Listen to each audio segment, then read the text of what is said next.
Selamat sore pemirsa, demikian tadi berita pilihan iNews Sore. Bersama saya Davi Pratama. Pemirsa, kita awali iNews Sore dengan informasi sebuah truk pengangkut hebel terguling dan menimpa satu unit minibus di Tanjakan Sawangan, Depok, Jawa Barat. Kecelakaan tersebut mengakibatkan kemacetan lalu lintas.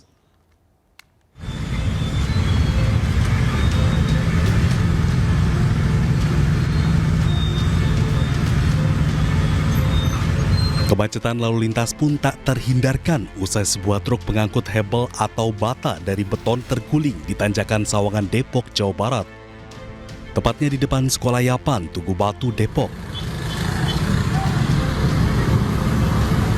Diduga truk kelebihan muatan sehingga tidak kuat menanjak dan terguling. Naas, minibus yang berada di belakang truk turut menjadi korban usai tertimpa muatan hebel truk. Petugas Satlantas yang tiba di lokasi kejadian berusaha mengurai kemacetan dan menunggu kedatangan unit laka serta mobil derek untuk proses evakuasi. Pengendara yang melintas diimbau untuk berhati-hati dan mengurangi kecepatan.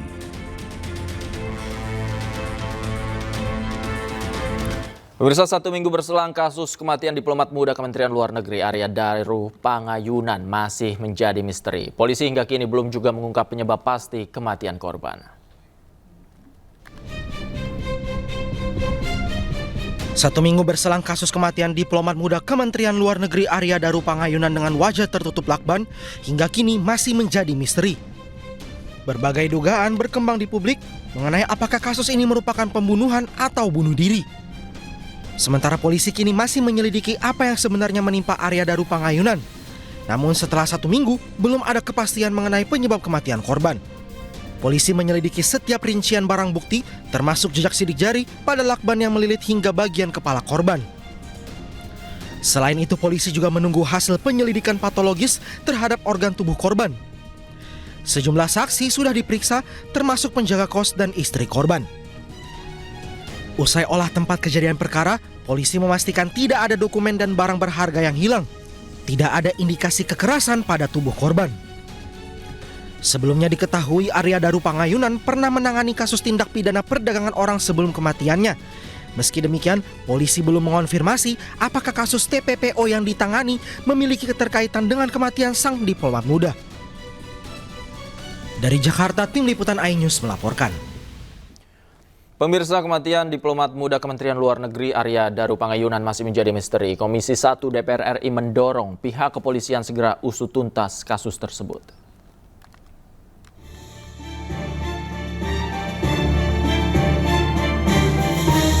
Anggota Komisi 1 DPR RI Tubagus Hasanuddin menyebut ada kejanggalan pada kasus kematian diplomat muda Indonesia Arya Daru Pangayunan di kamar kosnya di Jakarta, Selasa 8 Juli lalu. Terkait hal itu, dirinya mendorong pihak terkait segera usut tuntas kasus tersebut. Kalau kita lihat juga meninggalnya cukup mengkhawatirkan. Ya, dan menimbulkan banyak pertanyaan, banyak dihubungkan dengan penyelesaian TPPO dan lain sebagainya. Kita sekarang serahkan saja kepada penyidik polisi. Mudah-mudahan dalam waktu dekat itu diketemukan siapa pelaku pembunuhnya dan kemudian kita tahu motifnya apa. Kini polisi masih selidiki setiap detail barang bukti, termasuk jejak sidik jari pada lakban yang melilit bagian kepala korban. Polisi juga menunggu hasil penyelidikan patologis terhadap organ tubuh korban. Sementara itu, 5 orang saksi sudah diperiksa, termasuk penjaga kos dan istri korban. Usai olah TKP, polisi pastikan tidak ada dokumen dan barang berharga yang hilang. Tidak ada pula indikasi kekerasan pada tubuh korban. Meski demikian, menurut pakar mikroekspresi, Kirdi Putra, korban tidak mungkin bunuh diri, karena kondisi seorang yang bunuh diri tidak akan tertata rapi saat ditemukan. Nggak ujuk-ujuk tiba-tiba selesai gitu aja. Pasti ada bocoran-bocoran kecil, tapi orang nggak ngeh aja biasanya, yang baru nyambung setelah dia bunuh diri. Jadi kalau terlihat dari gerak-geriknya itu saya tidak bisa melihat bahwa dia ada intensi buat itu. Plus satu lagi, orang bunuh diri itu biasanya pilihannya adalah dia mau cepat atau dia mau tampil tidak terlihat bunuh diri misalnya karena tidak ingin misalnya membuat orang-orang yang ditinggal itu terganggu hidupnya atau misalnya malu atau misalnya jadi bahan omongan, jadi kayak kecelakaan misalnya. Atau yang satu lagi maunya cepat. Nah kalau bayangkan bahwa kita melilit, nggak usah pakai lakban deh, pakai tisu gulung aja dililit, itu butuh waktu lama loh dan sulit loh. Dan itu pasti seseknya itu membuat tubuh itu nggak karuan gerakannya. Dan ini masih terbungkus rapih di dalam selimut, rapih juga lakbannya di muka. Buat saya ini sangat kasus yang cukup absurd dan arahnya sebagian besar sudah kecil untuk bunuh diri. Kirdi menambahkan bahwa seseorang akan terlihat dari gerak-gerik kebiasaan sehari-harinya. Jika terlihat janggal, maka akan terlihat ada sesuatu yang sedang dialaminya. Tim Liputan iNews melaporkan. Pemirsa, Dirkrimum Polda Jawa Barat menangkap 1 tersangka baru terkait sindikat tindak pidana perdagangan orang. Tersangka ditangkap di Bandara Soekarno-Hatta yang berperan sebagai perawat.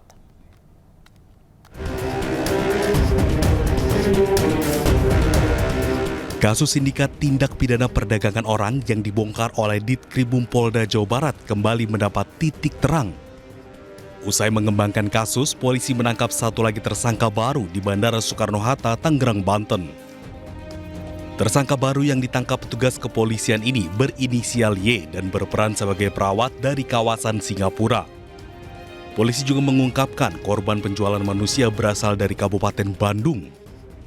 Nah, tadi malam kita juga mendapatkan tersangka lagi, baru pulang dari luar negeri, kita cekal dan diamankan di imigrasi Bandara Soekarno-Hatta dan kita ambil sekarang dalam pemeriksaan. Peran yang baru yang ditangkap itu apa dari perannya? Perannya dia sebagai penampung. Penampung di Singapura ya, Pak. Salah satu penampung di Jakarta. WNI berarti WNI ya. WNI semuanya. Hingga saat ini, polisi mengamankan 13 pelaku penjualan bayi internasional. Polisi juga menitipkan ke 6 bayi korban TPPO di panti asuhan di Kota Bandung. Sebelumnya, saat penggerbekan, polisi menyelamatkan 6 balita, di mana 5 balita dari Pontianak, Kalimantan Barat, dan 1 balita dari wilayah Tangerang. Rencananya, ke-6 balita hendak dijual di Singapura. Kasus bermula saat polisi mendapatkan laporan terkait penculikan anak. Setelah dilakukan pengembangan, barulah polisi mengungkap kasus ini di mana masing-masing tersangka memiliki peran berbeda. Dari Kota Bandung, Jawa Barat, Yuan Pangestu, iNews melaporkan. Beralih ke informasi lain, pemirsa, Nadiem Makarim menjalani pemeriksaan selama 9 jam di Kejaksaan Agung. Kejaksaan Agung mengungkap pengadaan laptop telah dibahas dalam grup WhatsApp, bahkan saat Nadiem belum dilantik sebagai menteri.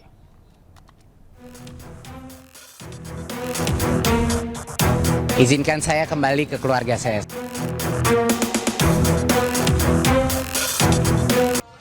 Mantan Mendikbudristek Nadiem Makarim tampak lelah usai menjalani pemeriksaan maraton selama hampir 10 jam di Kejaksaan Agung.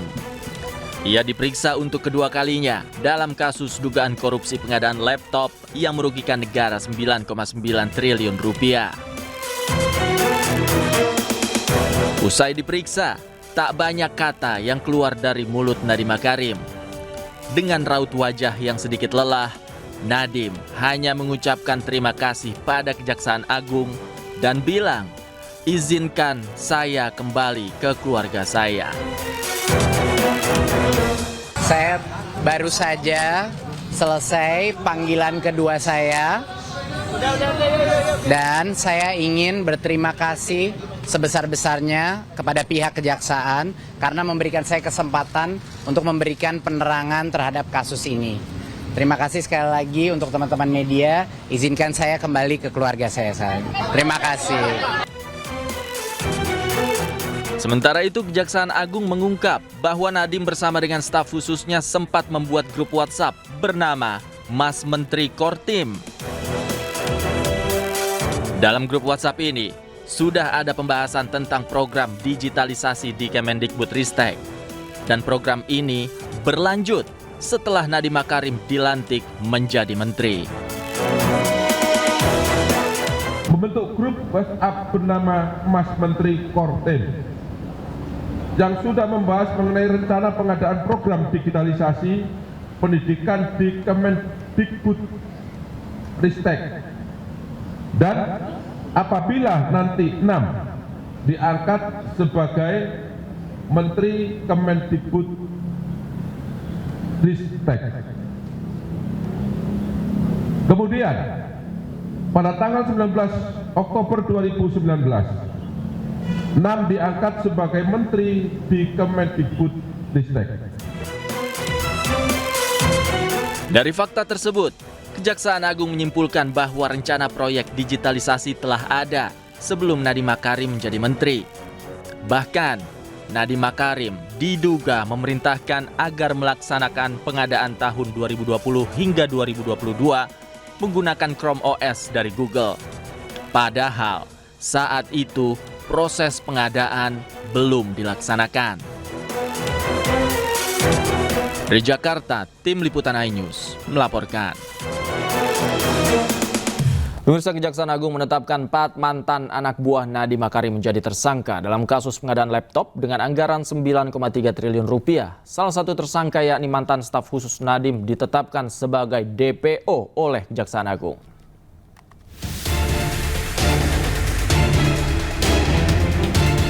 Kasus pengadaan laptop dengan anggaran 9,3 triliun rupiah tercium sejak Kejagung memeriksa 3 orang mantan staf khusus Nadiem Makarim. 3 staf khusus Nadiem Makarim yang diperiksa yaitu Fiona Handayani, Ibrahim Arif, dan Yuristan. Dari keterangan mereka lah Kejaksaan Agung mengurai benang kusut kasus ini. Hingga akhirnya Kejaksaan Agung memutuskan untuk mencegah Nadiem ke luar negeri, bahkan memeriksa Nadiem untuk kesekian kalinya. Meski demikian, Nadiem Makarim masih diperiksa sebagai saksi. Usai berbagai penyidikan yang dilakukan Kejaksaan Agung, 4 mantan anak buah Nadiem Makarim jadi tersangka. Keempat tersangka ini adalah ex-Stafsus Mendikbudristek era Nadiem Makarim periode 2020 hingga 2024 Yuristan, mantan konsultan Kemendikbudristek Ibrahim Arif, Direktur Sekolah Menengah Pertama Kemendikbudristek Mulyatsyah, dan Direktur Sekolah Dasar Kemendikbudristek Sri Wahyuningsih. Namun demikian, dari keempat tersangka, salah satu tersangka yakni mantan staf khusus Nadiem Makarim, yakni Juristan, belum ditahan karena Juristan masih berada di luar negeri dan kini Juristan ditetapkan masuk daftar pencarian orang atau DPO atau buronan Kejaksaan Agung. Saudara JS atau JT ya, memang sudah dilakukan pemanggilan oleh penyidik dengan patut 3 kali berturut-turut, tapi yang bersangkutan tidak hadir. Ya, bahkan yang bersangkutan melalui kuasa hukumnya minta dimintakan secara tertulis, tapi itu tidak dikenal dalam sistem hukum kita, sehingga keterangannya yang dikirim ke kita ke penyidik secara tertulis nanti mungkin dapat digunakan sebagai alat bukti surat. Langkah apa yang sudah dilakukan? Kami pertama sudah melakukan DPO, ya, dan tentu kami bekerja sama dengan pihak terkait agar yang bersangkutan bisa hadir, bisa pulang di tanah air. Keempat tersangka dijerat dengan Undang-Undang tentang Pemberantasan Tindak Pidana Korupsi. Tim Liputan iNews melaporkan. Kejaksaan Agung mengungkap peran mantan Mendikbudristek Nadiem Makarim dan 4 tersangka di kasus korupsi program digitalisasi pendidikan periode 2019-2022. Dalam kasus itu, Nadiem merupakan pihak utama yang merencanakan program pengadaan laptop di Kemendikbudristek.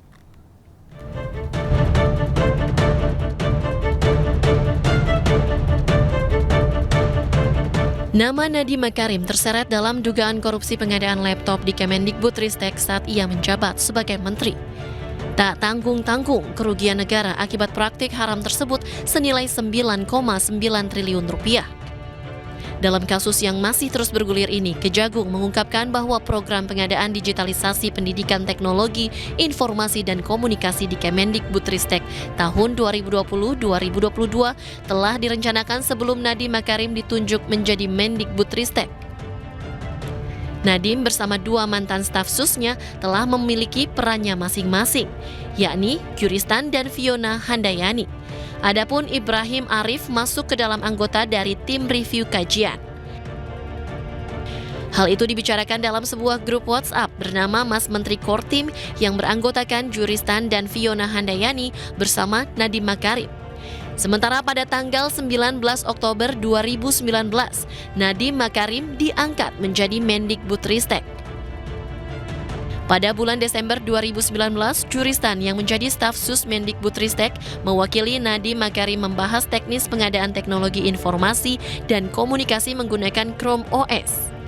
Kemudian pada bulan Februari dan April 2020, Nadiem bertemu dengan dua pihak Google untuk membicarakan pengadaan teknologi informasi dan komunikasi di Kemendikbudristek.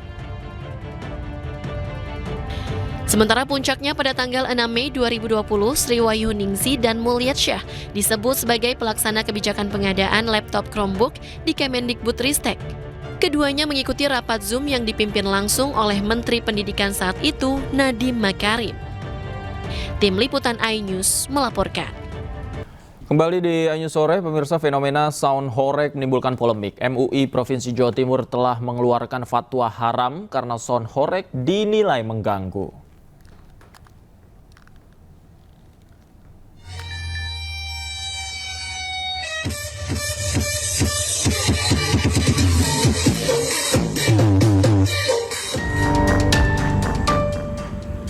MUI Provinsi Jawa Timur akhirnya mengeluarkan fatwa haram untuk sound horeg. MUI menyebut ada sejumlah hal yang diharamkan dalam penggunaan sound horeg.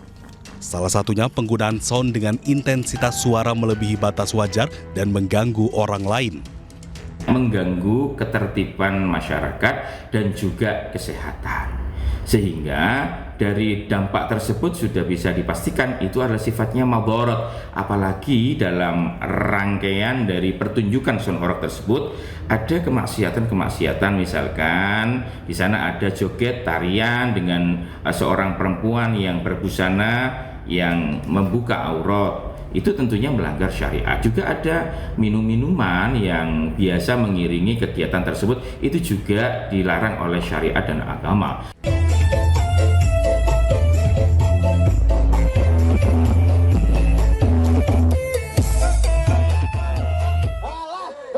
Wakil Gubernur Jawa Timur Emil Elestianto Dardak meminta pegiat dan pengusaha sound horeg patuhi fatwa MUI.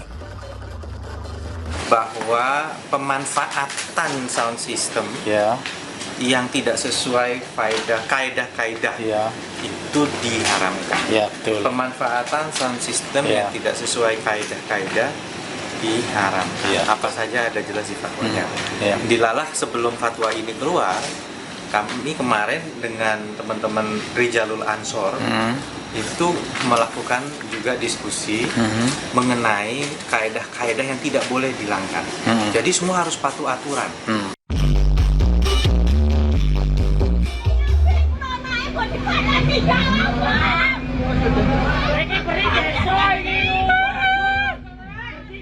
Keberadaan sound horeg di sejumlah wilayah justru memakan korban hingga merusak bangunan rumah dan fasilitas umum.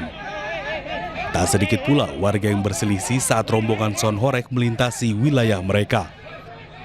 Salah satunya pada acara Karnaval Bersih di Desa Mulyorejo, Malang, Jawa Timur, sempat terjadi perselisihan antara warga dengan komunitas sound horeg. Warga meminta untuk mengecilkan volume suara dikarenakan terdapat warga yang sedang sakit. Tim Liputan iNews melaporkan. Viral di media sosial video pertunjukan sound horeg yang menampilkan logo halal melalui layar LED. Diketahui video tersebut diambil di Dusun Tambakwatu, Pasuruan. Hapro Audio Malang, Super MM Audio Present.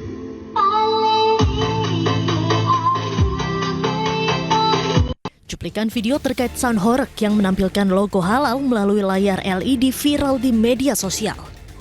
Dalam video itu, tampak sound horeg berukuran besar dilengkapi 5 layar LED menampilkan logo halal. Terlihat juga sejumlah warga mengenakan kaos putih berada di depan sound horeg berjoget mengikuti alunan musik. Diketahui video tersebut diambil saat kegiatan karnaval atau kirap budaya di Dusun Tambak Watu, Pasuruan pada Sabtu 12 Juli lalu, di mana warga sekitar melakukan iuran dan menyewa sound horeg. Video sound horeg yang menampilkan logo halal ini viral di media sosial karena dinilai sebagai bentuk sindiran terhadap sejumlah ulama di Jawa Timur serta Majelis Ulama Indonesia MUI Jawa Timur yang mengeluarkan fatwa haram atas sound horeg. MUI Jawa Timur menyebut ada sejumlah hal yang diharamkan dalam penggunaan sound horeg. Salah satunya penggunaan sound dengan intensitas suara melebihi batas wajar dan mengganggu orang lain. Tim Liputan iNews melaporkan.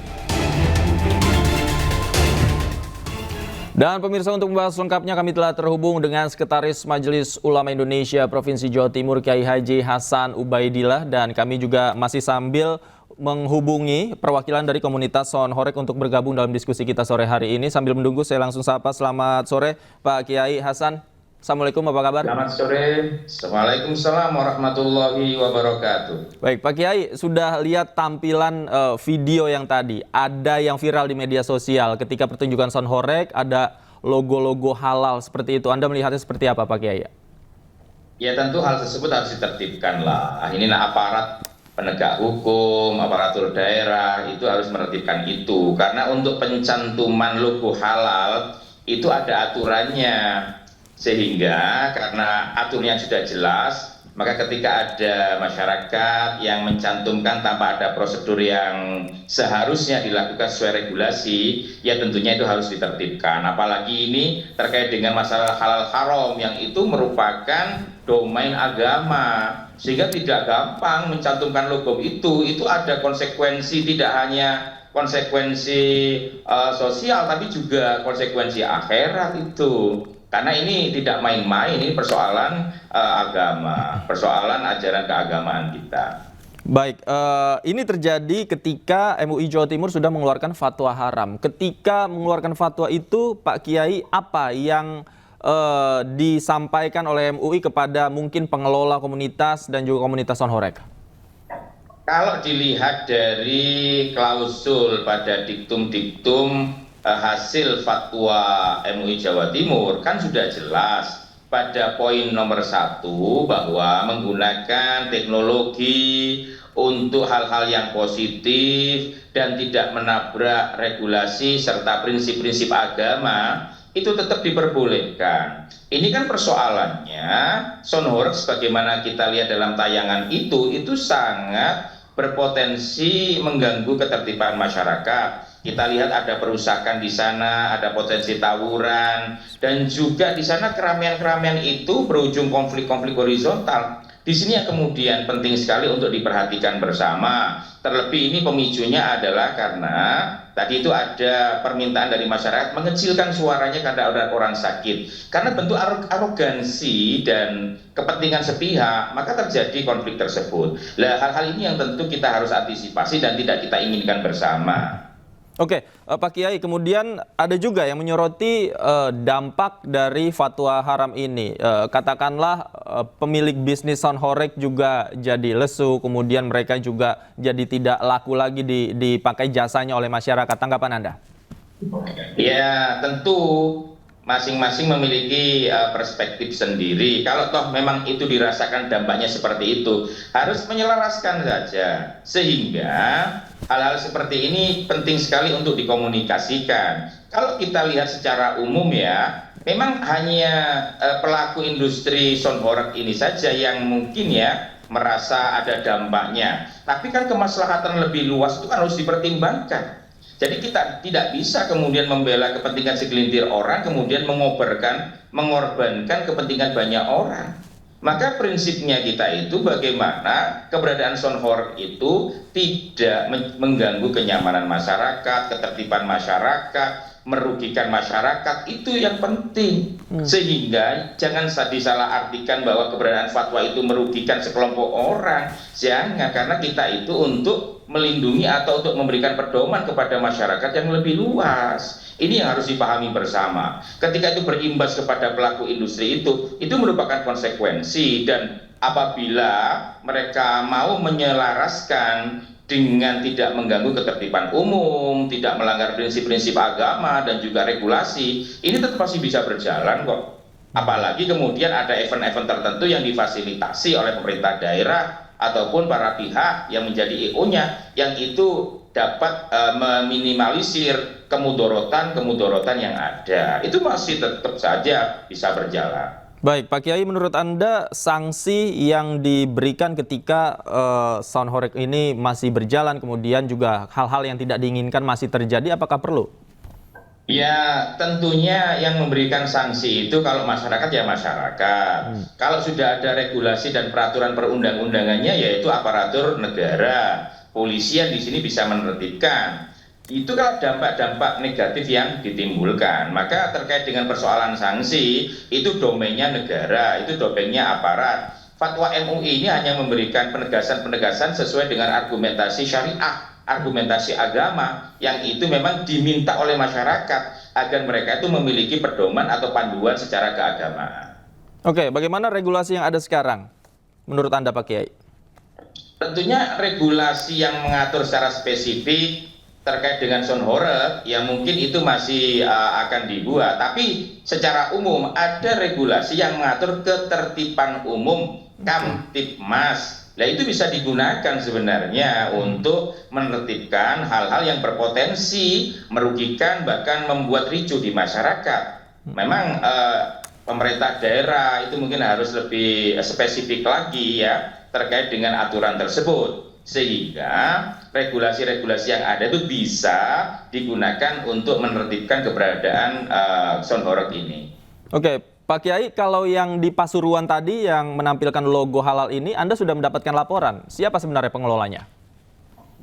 Dari kita masih belum mendapatkan laporan secara resmi ya, tapi dari media-media kita bisa pahami bahwa itu adalah bentuk respon dari fatwa MUI Jawa Timur nomor 1 tahun 2025 yang ada di sana diktum ketiga itu mengharamkan keberadaan sound horeg karena memang di sana ada unsur kemudorotan. Itu bentuk respon dari masyarakat ya, dari pengelola industri sound horeg. Ada juga di diktum fatwa selanjutnya itu terkait dengan battle sound, perang sound sistem itu, keras-kerasan begitu. Itu kan sudah jelas. Kalau sebagai orang normal, naluri orang-orang kebanyakan melihat tayangan dan tampilan seperti itu, mungkin ya itu orang bisa membaca bahwa ini tidak patut dan tidak lazim. Di samping merugikan masyarakat secara umum, kesehatan masing-masing orang bisa terganggu. Dampak negatifnya lebih banyak daripada positif yang dirasakan sebagian kecil orang.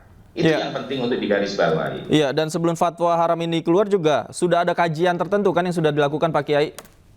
Oh sudah, jadi MUI itu tidak serta-merta mengeluarkan fatwa. Di samping kita melakukan kajian di lapangan dengan mengukur tingkat kebisingan dan tingkat suara yang dikeluarkan, MUI Jawa Timur itu pada tanggal 9 Juli 2025 yang lalu itu mengundang para pihak termasuk pelaku industri sound horeg. Ada perwakilan dari Kabupaten Malang, juga Blitar, dan di beberapa tempat yang lain. Termasuk juga kita itu mendatangkan pakar THT.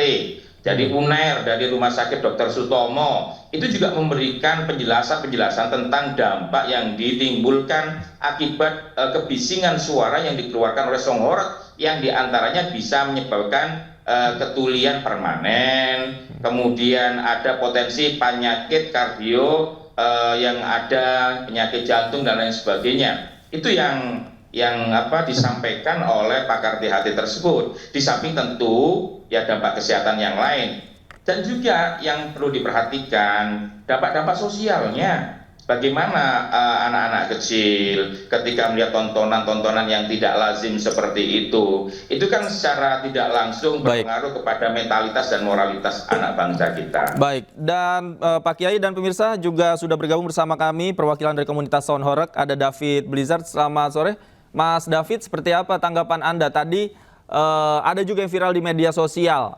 pertunjukan sound horeg menampilkan logo halal. Tanggapan Anda? Halo, ya? Iya, Mas David, silakan. Ya, menurut saya kan, saya tetap pada pandangan kami ya. Kami tetap, apapun bentuknya, tetap menghormati ya fatwa yang telah dikeluarkan oleh MUI. Tapi sedangkan ini solusinya seperti apa, kita juga masih belum tahu. Gitu loh, solusi seperti apa kepada kami juga masih belum ada. Jadi ya kami mohon kepada para kiai dan para ulama, mungkin kalau memang ada solusi atau jalan tengah untuk kami, ya mohon kami ini dibimbing, diberikan semacam bimbingan lah. Harusnya semacam ini, misalkan yang memang tidak diperbolehkan, ada tarian yang erotis atau apa, ya itu bisa kita hilangkan. Terus solusi apa yang Anda maksud dengan fatwa haram yang dikeluarkan oleh MUI ini, dampaknya seperti apa bagi Anda, Pak David? Ya kalau memang nanti misalkan hal terburuknya memang ini dilarang, terus penghidupan dari masyarakat, dari karyawan-karyawan, dari orang-orang yang memang menggantungkan hidup daripada sound horeg ini seperti apa, kan juga harus ada solusi kita dari pemerintah. Karena bukan cuma 1-2 orang aja yang menggantungkan hidup daripada sound horeg ini, kan juga banyak. Misalkan dari sound horeg ini yang dilarang apanya dulu, misalkan kan seperti itu bisa juga. Kami tetap menghargai apapun keputusan daripada para kiai dan para ulama. Kita tidak berani lah untuk membantah hal itu. Oke, saya ke Pak Kiai Hasan. Apakah fatwa haram berarti melarang sama sekali industri atau usaha sound horeg, Pak Kiai? Coba dibaca ya diktum-diktum dari fatwa MUI nomor 1 tahun 2025. Bahkan di nomor 1 itu jelas mengatakan bahwa penggunaan teknologi digital termasuk ya keberadaan alat musik seperti ini sepanjang tidak merugikan masyarakat, tidak melanggar prinsip-prinsip agama dan regulasi peraturan yang ada, itu diperbolehkan. Itu kita memberikan ruang. Tapi kemudian di diktum kedua dimohon untuk menghargai dan menghormati hak-hak orang lain. Ini adalah pagar bagaimana agar supaya kita itu ada jalan tengah. Di satu sisi kita tetap jalan ya industri sound horeg itu dengan kriteria yang dimaksud, dan juga menghormati masyarakat yang merasa dirugikan dengan keberadaan sound horeg tersebut atau tontonan sound horeg tersebut. Jadi ada ruang masih untuk dikomunikasikan dan didiskusikan untuk mencari jalan tengah. Saya kira pemerintah daerah dan aparat yang terkait itu bisa memfasilitasi terkait dengan solusi dan jalan tengah untuk sama-sama saling menghormati dan menghargai terkait dengan hal ini. Baik, Mas David, seperti apa dampaknya yang memang saat ini Anda rasakan, Mas David? Kalau sementara ini belum ada dampak, cuman kami sudah berusaha untuk mensosialisasikan kepada sesama anggota, kemudian kepada masyarakat bahwa memang fatwa MUI ini kan seperti saya bilang tadi, misalkan ini tidak diperbolehkan, ini ada tarian erotis atau berpakaian kurang sopan atau mengganggu, itu kan bisa kita kurangi. Kami juga sudah mensosialisasikan kepada masyarakat seperti itu, kepada penyewa-penyewa kami seperti itu. Ya semoga saja nanti ke depan kita ini semakin baik lah, semakin kita baik, terus kita kita semakin baik juga, kita bisa menjadi contoh yang baik juga kepada anak-anak kecil seperti itu. Oke, Mas David, artinya penyesuaian sudah dilakukan. Contoh volumenya tidak terlalu besar, kemudian juga aturan-aturan dari sisi penontonnya seperti apa, kemudian lokasi tempat pertunjukan ini sudah disesuaikan. Kalau sekarang masih belum, karena kan fatwanya baru kemarin tanggal 12 dan jadwal itu memang sudah tertata sampai saat nanti bulan September. Jadi sementara ini masih belum bisa kita menyeluruh seperti itu, masih belum bisa. Tapi perlahan-lahan saya yakin pasti bisa lah kita menjadi lebih baik lagi daripada yang kemarin. Terima kasih kepada Pak Kiai dan para ulama sudah membimbing kami para pegiat Sound Horeg ini, memang ya saya berpikir ini sebuah sebuah hal yang baik, karena kita juga diundang kemarin tuh untuk koordinasi itu, bagi kami itu sudah sesuatu yang suatu kehormatan lah bagi kami, mungkin seperti itu. Oke, baik, terima kasih Mas David, Pak Kiai Hasan juga terima kasih banyak sudah bergabung bersama kami di iNews Sore. Kita lihat semoga ada solusi yang memang tidak merugikan masyarakat dalam hal ini. Terima kasih Pak Kiai, Mas David juga terima kasih. Selamat sore. Sore. Pemirsa, perusahaan Prancis tertarik berinvestasi di sektor kelistrikan di Indonesia. Fokus investasi diarahkan pada energi baru terbarukan, mulai dari pembangkit listrik tenaga air hingga nuklir.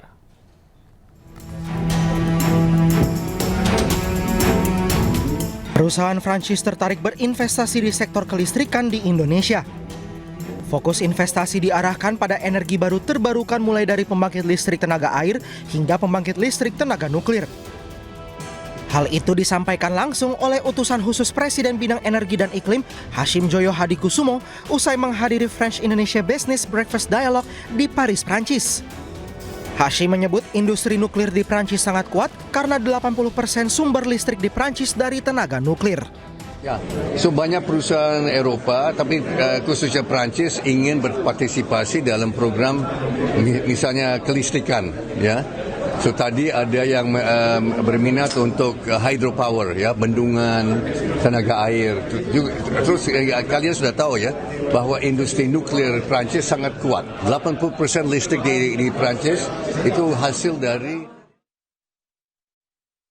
Dan pemirsa, iNews Sore selanjutnya akan ditemani oleh rekan saya Deswita Bionda. Selamat sore Deswita, ada informasi apa di iNews Sore selanjutnya? Ya, halo, selamat sore Davi dan juga pemirsa. iNews Sore akan kembali menghadirkan beberapa informasi menarik di antaranya.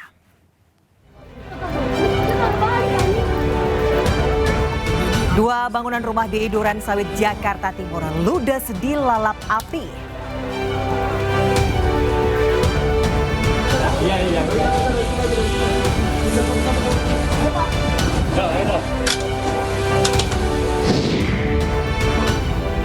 Di fatwa haram, video pertunjukan Sound Horeg justru menampilkan logo halal di layar LED viral di media sosial.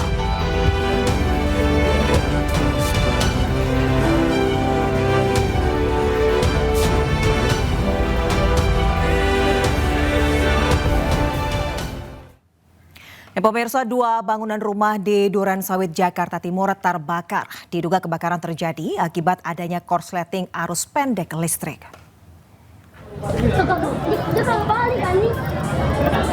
Terjadi api besar di Jakarta Timur. Kobaran api dan kepulan asap hitam tebal membumbung tinggi ke udara saat api membakar dua bangunan rumah di Jalan Kapitan Klender, Duren Sawit, Jakarta Timur, Rabu sore. Petugas pemadam kebakaran yang tiba di lokasi langsung berupaya memadamkan api. Banyaknya bahan maupun material yang mudah terbakar membuat api cepat membesar. Kebakaran diduga akibat adanya korsleting arus pendek listrik dari salah satu bangunan dan merambat ke bangunan lainnya. Petugas pemadam kebakaran sempat mengalami kendala lantaran jauhnya titik sumber api. Untuk dugaannya, Pak? Dugaannya penyebabnya kelistrikan di lantai 3 dan warga melihat rumah tersebut sudah membesar. Ada kendala nggak Pak tadi saat proses pemadaman? Untuk kendala kita di sumber air agak jauh, mungkin karena didukung unit 14, alhamdulillah bisa teratasi. Guna memadamkan api, sedikitnya 14 unit mobil pemadam kebakaran beserta puluhan personil dikerahkan ke lokasi. Kini kasusnya ditangani petugas kepolisian sektor Duren Sawit, Jakarta Timur. Dari Jakarta, Rio Manik, iNews melaporkan. Beralih ke informasi lain, Nadiem Makarim menjalani pemeriksaan selama 9 jam di Kejaksaan Agung. Kejagung mengungkap pengadaan laptop telah dibahas dalam grup WhatsApp, bahkan saat Nadiem belum dilantik sebagai menteri.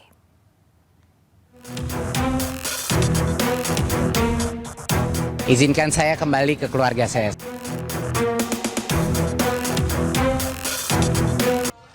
Mantan Mendikbudristek Nadiem Makarim tampak lelah usai menjalani pemeriksaan maraton selama hampir 10 jam di Kejaksaan Agung. Ia diperiksa untuk kedua kalinya dalam kasus dugaan korupsi pengadaan laptop yang merugikan negara 9,9 triliun rupiah. Usai diperiksa, tak banyak kata yang keluar dari mulut Nadiem Makarim. Dengan raut wajah yang sedikit lelah, Nadiem hanya mengucapkan terima kasih pada Kejaksaan Agung dan bilang, "Izinkan saya kembali ke keluarga saya." Saya baru saja selesai panggilan kedua saya dan saya ingin berterima kasih sebesar-besarnya kepada pihak kejaksaan karena memberikan saya kesempatan untuk memberikan penerangan terhadap kasus ini. Terima kasih sekali lagi untuk teman-teman media, izinkan saya kembali ke keluarga saya. Terima kasih. Sementara itu, Kejaksaan Agung mengungkap bahwa Nadiem bersama dengan staf khususnya sempat membuat grup WhatsApp bernama Mas Menteri Kortim. Dalam grup WhatsApp ini, sudah ada pembahasan tentang program digitalisasi di Kemendikbudristek. Dan program ini berlanjut setelah Nadiem Makarim dilantik menjadi menteri. Membentuk grup WhatsApp bernama Mas Menteri Kortim yang sudah membahas mengenai rencana pengadaan program digitalisasi pendidikan di Kemendikbudristek. Dan apabila nanti 6 diangkat sebagai Menteri Kemendikbudristek.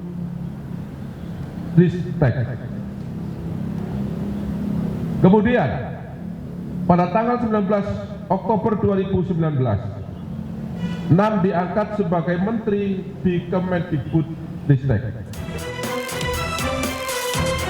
Dari fakta tersebut, Kejaksaan Agung menyimpulkan bahwa rencana proyek digitalisasi telah ada sebelum Nadiem Makarim menjadi menteri.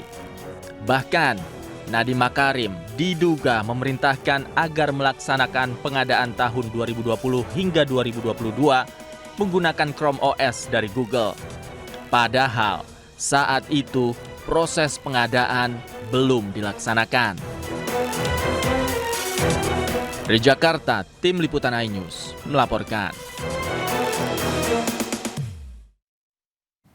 Pemirsa, Kejaksaan Agung menetapkan 4 mantan anak buah Nadiem Makarim menjadi tersangka dalam kasus pengadaan laptop dengan anggaran 9,3 triliun rupiah. Salah satu tersangka yakni mantan staf khusus Nadiem ditetapkan sebagai DPO Kejagung.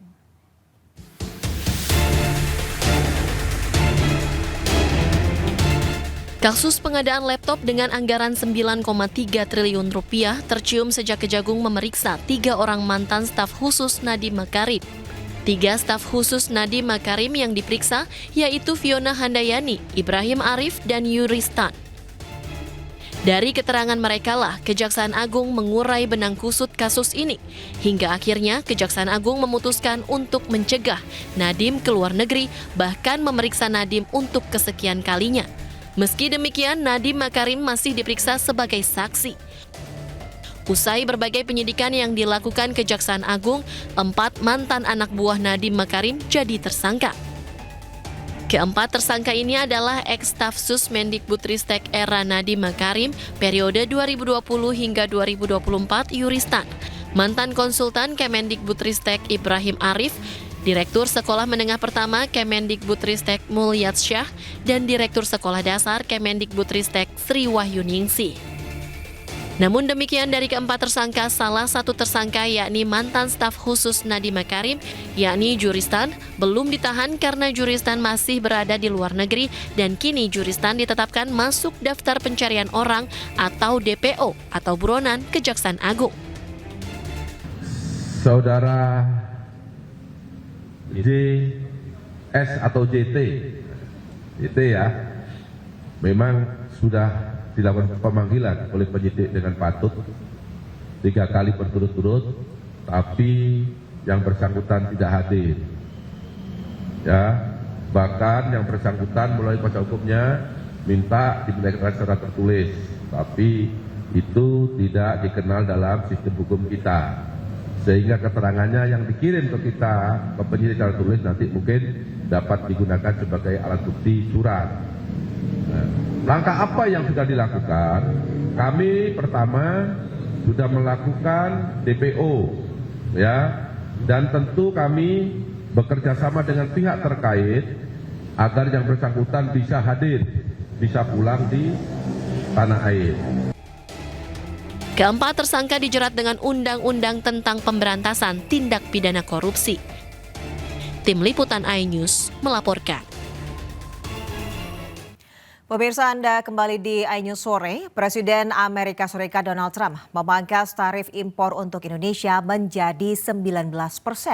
Namun imbalan dari penurunan tarif tersebut adalah tarif 0% untuk produk AS yang masuk ke Indonesia serta akses penuh AS untuk sumber daya Indonesia.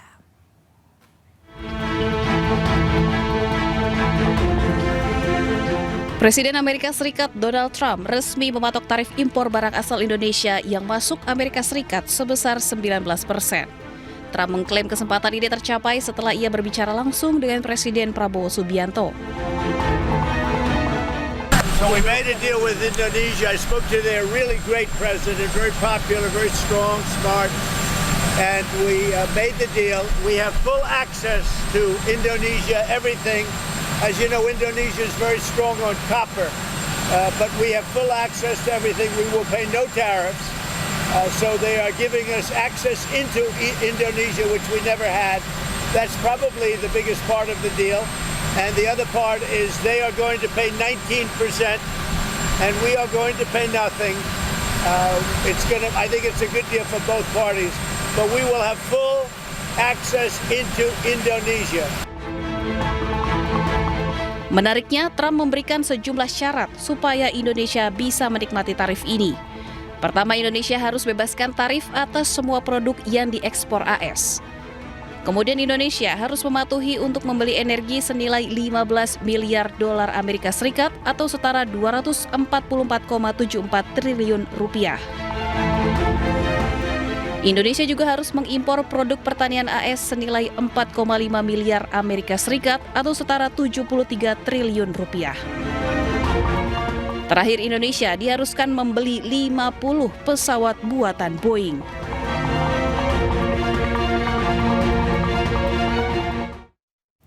Presiden Prabowo bernegosiasi dengan Presiden Amerika Serikat Donald Trump terkait tarif impor melalui telepon. Diketahui Presiden Trump memutuskan tarif impor bagi Indonesia turun dari 32% menjadi 19%.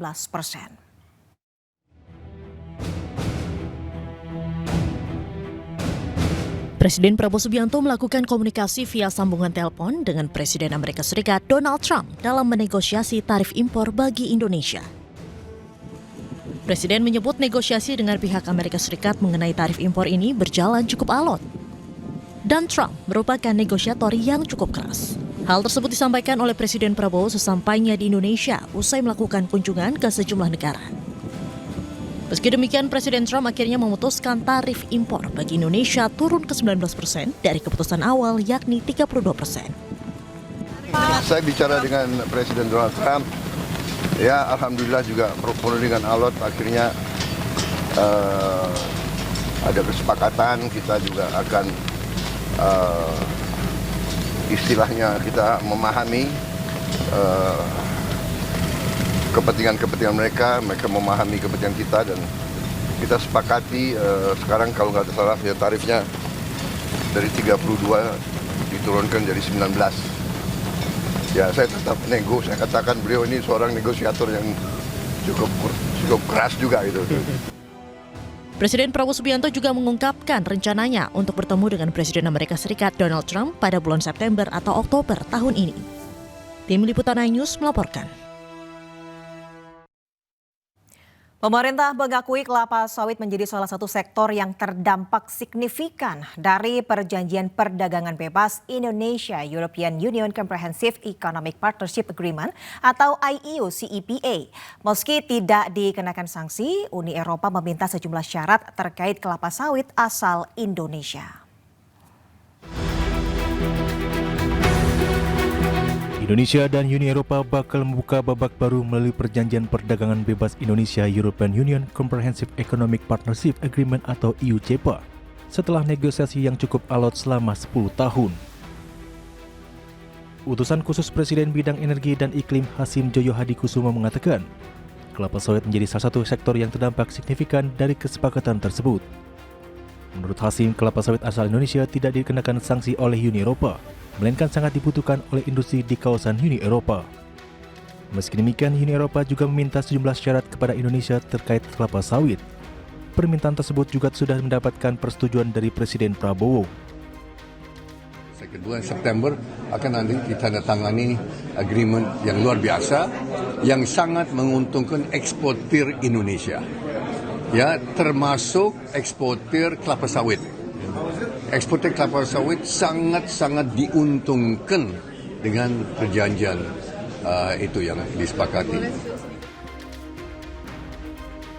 Sebelumnya Indonesia dan Uni Eropa telah menuntaskan negosiasi EU-CEPA. Hal itu diumumkan langsung Presiden Prabowo Subianto dan Presiden Komisi Eropa Ursula von der Leyen di Brussel, Belgia pada hari Minggu kemarin. Prabowo mengatakan kedua belah pihak telah berhasil menyatukan kepentingan ekonomi yang sebelumnya berbeda. Selain itu, Indonesia dan Uni Eropa juga sepakat bahwa kerjasama justru akan saling menguntungkan. Dari Paris, Prancis, Masirom, Tim Liputan IDXNO.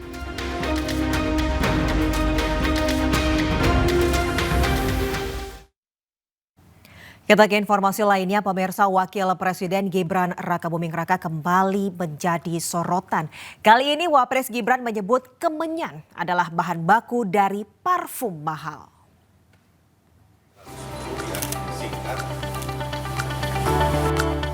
Pemerintah bersiap mendorong hilirisasi kemenyan. Pernyataan ini disampaikan Wakil Presiden Gibran Rakabuming Raka di hadapan peserta pendidikan penyiapan dan pemantapan pimpinan nasional. Gibran juga menyentil ibu-ibu yang memakai parfum mahal tanpa menyadari bahan baku parfum adalah kemenyan. Lantaran hingga kini kemenyan dijual dalam bentuk mentah ke luar negeri. Saya pernah bicara itu masalah hilirisasi kemenyan. Banyak yang ketawa. Kemenyan buat dukun ini. Salah. Kemenyan itu sama berharganya dengan nikel. Tapi dari dulu, ya sekali lagi kita dari dulu jualnya jual mentah. Ibu-ibu yang pakai parfum LV, Gucci dan lain-lain, itu dari kemenyan. Kita jualnya mentah terus, makanya kita dorong anak-anak muda untuk riset. Kita sediakan tempat yang baik untuk riset, alat-alat terkini. Hilirisasi, bukan hanya hilirisasi nikel dan lain-lain. Ada yang namanya hilirisasi kemenyan. Kemenyan dalam dunia parfum dikenal dengan istilah frankincense atau olibanum. Kemenyan adalah resin aromatik. Kemenyan Indonesia diambil dari batang pohon genus Styrax. Saat ini Indonesia menjadi produsen utama kemenyan di dunia. Tak main-main, Indonesia menyumbang 70 hingga 80% dari total produksi global. Pada tahun 2024, 43.000 ton kemenyan asal Indonesia diekspor ke seluruh dunia. Nilainya pun mencapai 52 juta US dollar atau setara lebih dari 847 miliar rupiah. Saat ini sekitar 30% masyarakat Tapanuli Utara dan Humbang Hasundutan bergantung hidup dari kemenyan. Kemenyan menjadi bahan baku industri parfum. Tak hanya itu, kemenyan juga menjadi bahan baku kosmetik, farmasi, dan pengawet alami untuk makanan dan minuman. Dalam dunia parfum, kemenyan atau frankincense adalah salah satu bahan yang paling dihormati. Kemenyan berfungsi mengikat seluruh aroma agar lebih awet di kulit. Aroma kemenyan cukup kompleks, yaitu kayu atau woody, sedikit pedas dengan sentuhan aroma lemon yang segar. Ya pemirsa, ratusan pengemudi ojek online memadati kantor Samsat Surabaya untuk memanfaatkan program pemutihan pajak kendaraan bermotor yang digelar Gubernur Jawa Timur Khofifah Indar Parawansa. Program yang mulai berlaku pada 14 Juli hingga 31 Agustus 2025 itu sebagai bentuk kepedulian terhadap kondisi ekonomi masyarakat.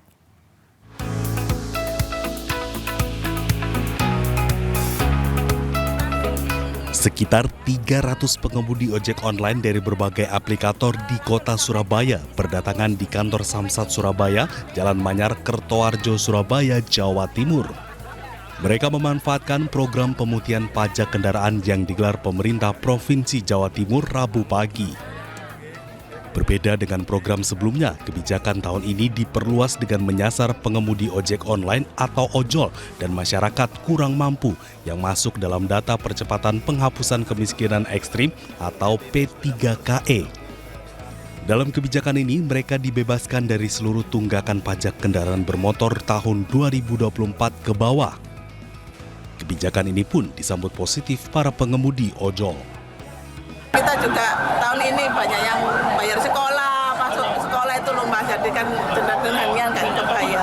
Jadi yang sekarang cocok ya Bu ya? Iya, alhamdulillah cocok untuk tahun ini. Terbantu Pak sekali. Alhamdulillah terbantu, bisa untuk dipergunakan buat anak Pak. Kendaraan ojol yang dibebaskan diperkirakan mencapai 16.334 objek dengan perkiraan nilai mencapai 2,2 miliar rupiah. Khusus untuk kendaraan warga miskin, P3KE terdapat 152.523 objek dengan nilai pembebasan mencapai 8,9 miliar rupiah. Harapannya ini dapat membantu ekonomi masyarakat yang kurang mampu, termasuk driver ojol dan kendaraan roda 3 yang kendaraannya digunakan untuk mencari nafkah. Ya, jadi ini betul-betul perhatian gubernur kepada masyarakat.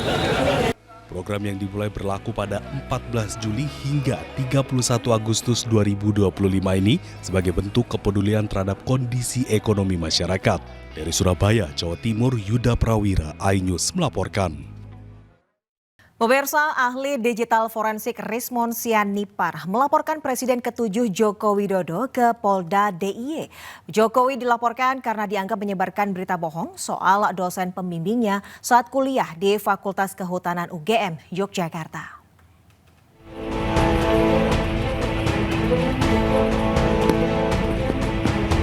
Didampingi kuasa hukumnya, Rismon Sianipar mendatangi Mapolda DIY dan langsung menuju ruang Sentra Pelayanan Kepolisian Terpadu SPKT Selasa siang.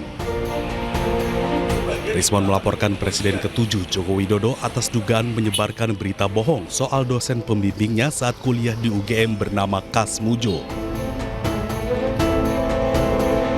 Pada tahun 2017 saat di Fakultas Kehutanan UGM, Jokowi menyebut Kas Mujo sebagai dosen pembimbing skripsinya.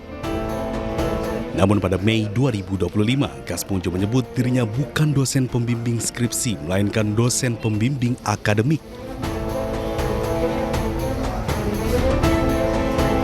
Pernyataan berbeda lagi diungkapkan Kas Mujo saat ditemui Rismon di rumahnya di Pogung, Sleman, yang menyebut dirinya bukan pembimbing akademik karena masih asisten dosen. Sekarang pertanyaannya, ya kita harus tahu, ya makanya kita laporkan dugaan penyebaran berita bohong. Dan ingat, pada saat itu konteksnya adalah Jokowi masih seorang presiden tahun 2017. Harusnya sebagai presiden yang merupakan tiang moralitas bangsa, itu tidak boleh menyebarkan berita bohong, harus jujur, begitu loh. Rismon menyebut Jokowi dilaporkan dengan tuduhan pasal 45A ayat 1 Undang-Undang ITE serta pasal 378 KUHP tentang penipuan. Rismon meminta laporannya ditindaklanjuti dan polisi harus memeriksa Jokowi sebagai terlapor. Dari Sleman, Yogyakarta, Heru Trijoko, iNews melaporkan.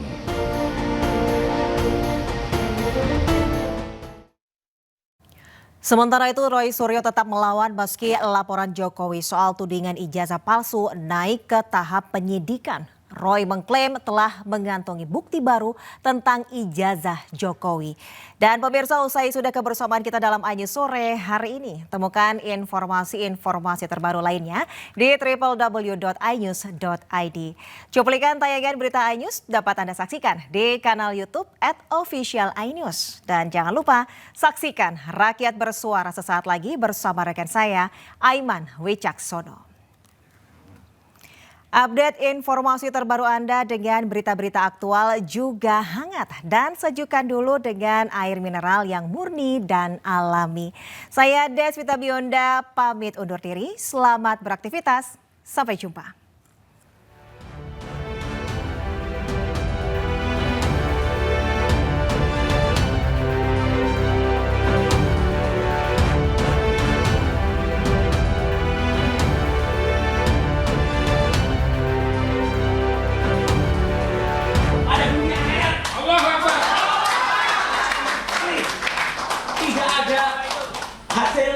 Pada lembar yang disebut miliknya Joko Widodo. Roy Suryo tak gentar menghadapi laporan Joko Widodo tentang tudingan ijazah palsu di Polda Metro Jaya. Meski kasus dugaan pencemaran nama baik yang dilaporkan Jokowi saat ini masuk tahap penyidikan, Roy Suryo CS tetap melawan. Perlawanan itu ia lakukan dengan mengungkap bukti-bukti baru. Roy mengklaim bahwa bukti ijazah asli dari alumni UGM dengan tahun kelulusan yang sama dengan Jokowi. Selain melawan, Roy Suryo juga menganggap kenaikan status laporan Jokowi ke tahap penyidikan penuh kejanggalan. Sangat janggal sekali kalau kemudian ada kenaikan status. Itu yang pertama. Yang kedua soal kenaikan status adalah, kalaupun dipaksakan atau nekat dinaikkan, maka nanti pada yang harus diperiksa pertama adalah pelapor. Joko Widodo harus datang duluan ke Polda Metro Jaya, bukan kemudian sudah ada sounding-sounding minggu ini kami akan dipanggil. Itu urutannya salah besar. Joko Widodo dulu harus dipanggil. Kemudian saksi-saksi dari pihak pelapor yang dipanggil duluan. Ahli, panggil lagi semuanya di sana. Dan yang paling menarik, ini ada perkembangan dari ahli yang katanya ahli ya, yang disebut ahli digital forensik. Pada saat gelar pendapat khusus di Bareskrim, dia mengakui dia bukan ahli analog. Roy Suryo CS bersama dengan TPUA juga telah menyerahkan 3 bukti baru ke Bareskrim Polri terkait dugaan ijazah palsu Joko Widodo. Dari Jakarta, tim liputan iNews melaporkan.